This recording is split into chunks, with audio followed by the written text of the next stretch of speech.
This section deals with the relation between Japan, the two Koreas, and Russia.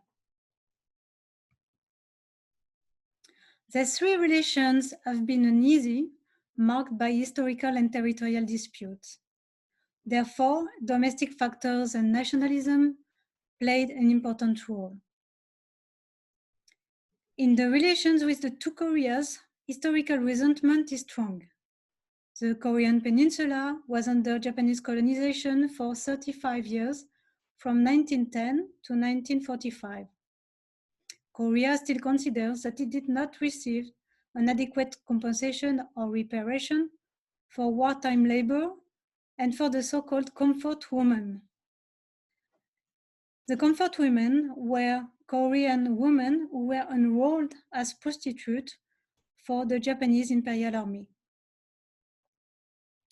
There is also a territorial dispute over the islands called Takeshima by the Japanese and Dokdo by the Koreans and located in the Sea of Japan. With Russia, the dispute over the northern territories, as the Japanese call them, or the South Koreas from the Russian, prevented the conclusion of a peace treaty so far. Finally, we will see that in the three relations, Japan has, at some point, deviated from the US diplomatic line, mostly for domestic reasons. So North Korea, there is no formal diplomatic relation so far. The normalization of the relations would come with a huge amount of economic assistance from Japan in lieu of wartime reparations. The relations have, of course, been marked by the development of the North Korean nuclear and ballistic program. As you can see on the graph and on the map, North Korea has multiplied the launching of missiles in recent years. And Japan is really at the front line. Thus, North Korea is seen as an immediate security threat in Japan. Another important issue is the question of the abduction by North Korea of dozens of Japanese nationals in late 70s, beginning of the 80s.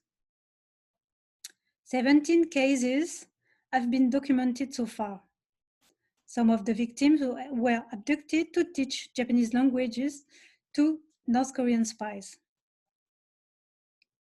There are certainly more abductees from Japan, but North Korea consistently refused to disclose all the details.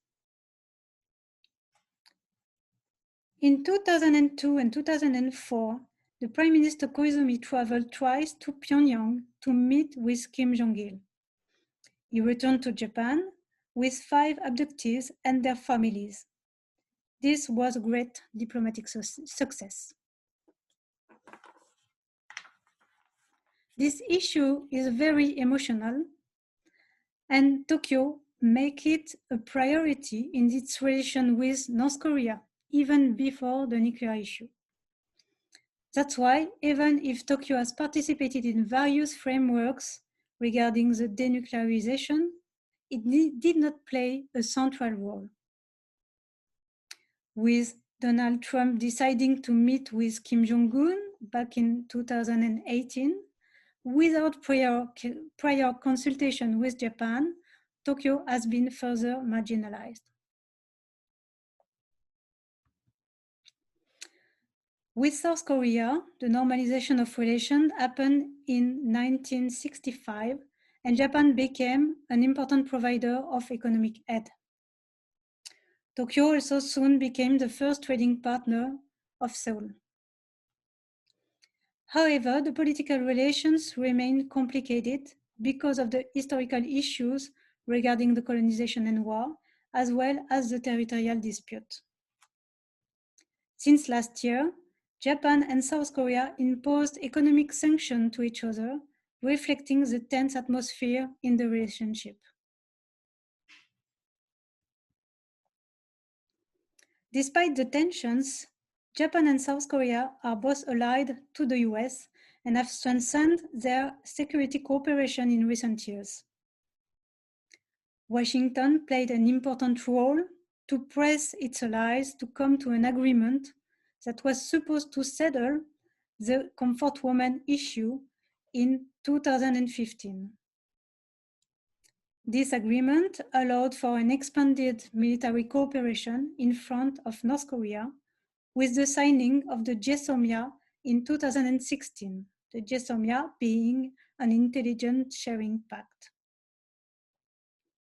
However, the current Moon Jae-in administration threatened to end the GSOMIA and contested the legitimacy of the Comfort Women Agreement. In Japan, what is called the Korea fatigue is a strong break to further political cooperation with its neighbor.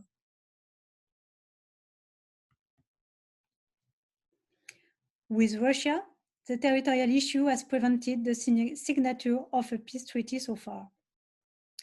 Japan requests the return of the 4 islands north of Hokkaido that came under Russian control in 1945.